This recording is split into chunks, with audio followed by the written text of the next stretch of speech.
नमस्कार दोस्तों, मैं हूं आपका दोस्त मोहित चौधरी और मैं आपको बताने वाला हूं जो हरिद्वार में कचरे का ढेर लगा हुआ है। तो यहां मशीन आई हुई है, ये सामने देख सकते हैं मशीन है। तो यहां सबसे पहले मैं बता दूं, आज यहां इस मशीन का उद्घाटन है। तो इस मशीन का फ़ायदा क्या है ये मैं पहले बता दूं, अब बाकी इंजीनियर साहब हैं उनसे भी जानेंगे। ये मशीन जो कचरा होता है इसका, जैसे कि जो पन्नी वगैरह होती है वो अलग करेगी, जो इसकी काली मिट्टी होती है वो खाद के रूप में अलग निकालेगी। दोस्तों, मैं हूं इस टाइम हरिद्वार जालापुर सराय, यहाँ उद्घाटन कर रहे हैं जिलाधिकारी साहब।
अन्य जिलाधिकारी महोदय को भी इस कार्यक्रम में जाना है, उनसे निवेदन करूंगा कृपया 2 शब्दों में मार्गदर्शन करें। आज के इस कार्यक्रम में उपस्थित आदरणीय मेयर महोदया, आपके अति उत्साही और जिनके आने के बाद हरिद्वार शहर की तस्वीर काफ़ी बदली मिली, ऐसे हमारे नगर आयुक्त जी, यहाँ उपस्थित हमारे पर्यावरण मित्र भाइयों एवं बहनों तथा मीडिया के साथियों, आज बड़े हर्ष का विषय है कि जब मुझे दयानंद जी ने ये बताया कि एक प्रोसेसिंग प्लांट का जो मोबिल है उसका आज उद्घाटन है, तो मेरा कार्यक्रम वाकई में बहुत व्यस्त था, क्योंकि आज से ही 15 से 18 वर्ष की आयु के बच्चों का टीकाकरण का कार्यक्रम प्रारंभ हुआ है। तो मैं विद्यालयों के भ्रमण पे ही था। मैंने तुरंत अपनी हामी भरी और मैंने कहा नहीं, निश्चित रूप से इस कार्यक्रम में आना चाहिए। देखिए, किसी भी शहर की जो पहचान होती है 2 कारणों से होती है। एक तो उसकी ऐतिहासिक पृष्ठभूमि क्या है, तो इसमें कोई संदेह नहीं कि हरिद्वार पूरे विश्व के मानचित्र पर एक प्रमुख तीर्थ स्थल के रूप में प्रसिद्ध है। लेकिन उससे ज़्यादा महत्वपूर्ण ये होता है कि जब उस मानचित्र पर उस पर्यटक स्थल या तीर्थ स्थल की चाहत में लोग वहाँ आते हैं तो उनको शहर दिखता कैसा है। अगर आए, सड़कों पर गंदगी पड़ी हो, कूड़े का प्रॉपर ढंग से निस्तारण ना हो रहा हो, मच्छर मक्खी घूम रहे हों, तो इससे शहर की एक छवि बहुत ही खराब जाती है। और माउथ पब्लिसिटी का एक वर्ड आपने सुना होगा, फिर वो 4 लोगों से कहता है कि भाई गया बहुत सोच के था लेकिन वहाँ कुछ मिला नहीं, और बड़ी गंदगी रहती है, बड़ी अव्यवस्था रहती है। तो इस दिशा में मैं माननीय मेयर महोदया का और नगर आयुक्त जी का हृदय से आभार प्रकट करता हूं, धन्यवाद देता हूं कि उन्होंने बहुत अच्छे तरीके से इस चीज़ को आगे बढ़ाया है।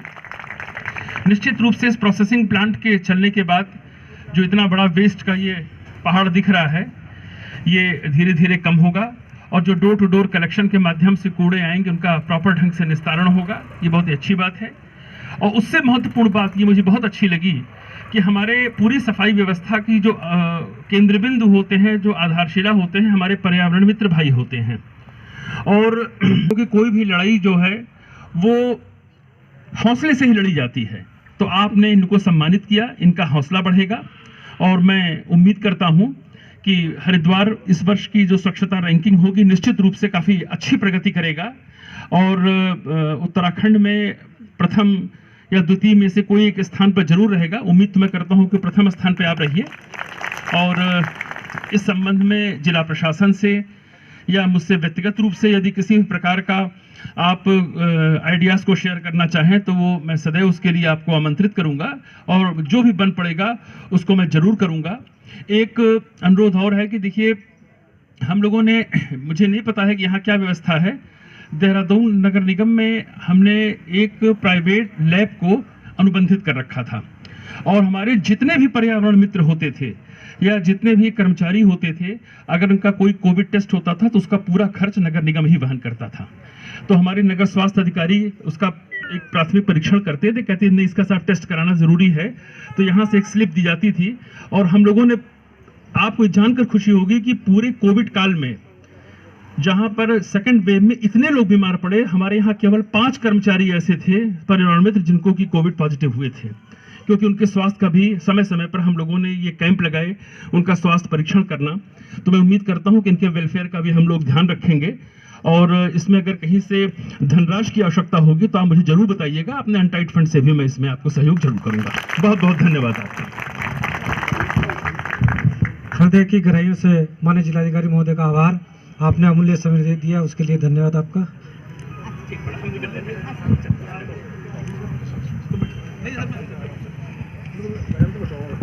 मैं महापौर मैडम से अनुरोध करना चाहूंगा, हमारे राजू पुत्र सुखपाल। एक बार बंद हो जाओ भाई।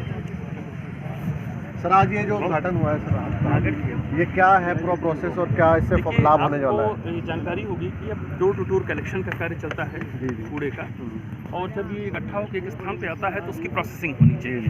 प्रोसेसिंग में एक तो जो वेस्ट आता है उसका एक पार्ट, अगर अच्छी प्रोसेसिंग की जो व्यवस्था है जैसे यहाँ पे देखने को मुझे मिली, तो एक पार्ट उसका कंपोस्ट में बनता है और एक RDF बनता है, और एक जो पार्ट होता है वो इनर्ट के रूप में जाता है।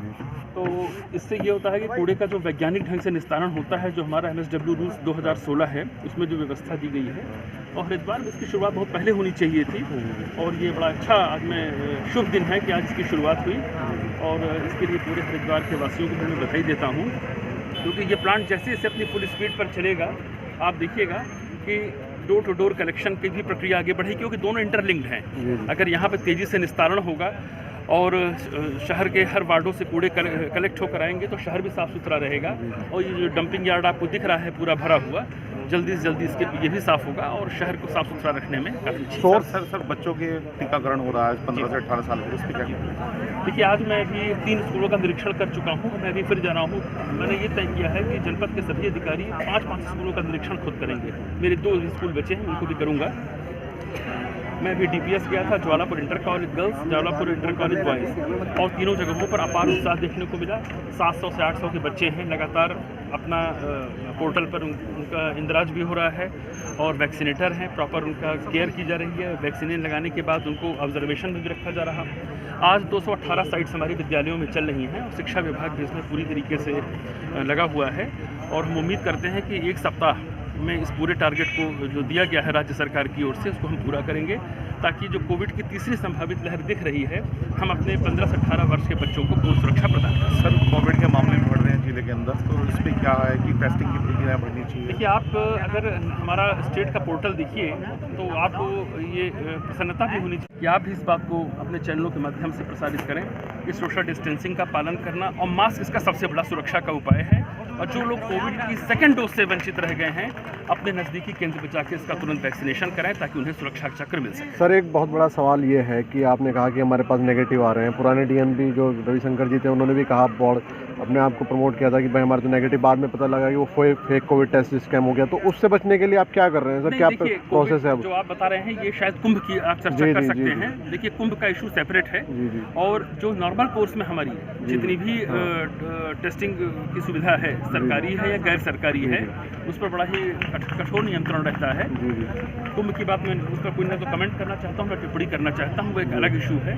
लेकिन नॉर्मल कोर्स में जो टेस्टिंग हो रही है वो बहुत ही ऑनेस्टली की जा रही है, और मैक्सिमम टेस्टिंग, ट्रैकिंग, ट्रेसिंग, इस सिद्धांत पर हम लोग चल रहे हैं, और मुझे उम्मीद है कि हम लोगों को इसमें काफ़ी। एक नगर आपने ये जो प्लांट आज का जो दोबारा से शुरू किया, हालांकि बहुत पहले होना था, एक प्लांट बना भी था, तो इसका जो RDF है इनर्ट है उसका आप कैसे डिस्पोजल करेंगे, वो उसका क्या प्रोसेस ये मैंने रहेगा? आते ही अपने नगर आयुक्त जी से इसके बारे में पूछा था। इन्होंने पहले से ही इसकी व्यवस्था कर रखी है। जो RDF आमतौर पर सीमेंट फैक्ट्रियों में यूज़ होता है, और आपने बताया कि इनका बरेली की किसी फैक्ट्री से, और अभी इन्होंने भी ये पानीपत से भी इन्होंने कुछ टाई अप किया है।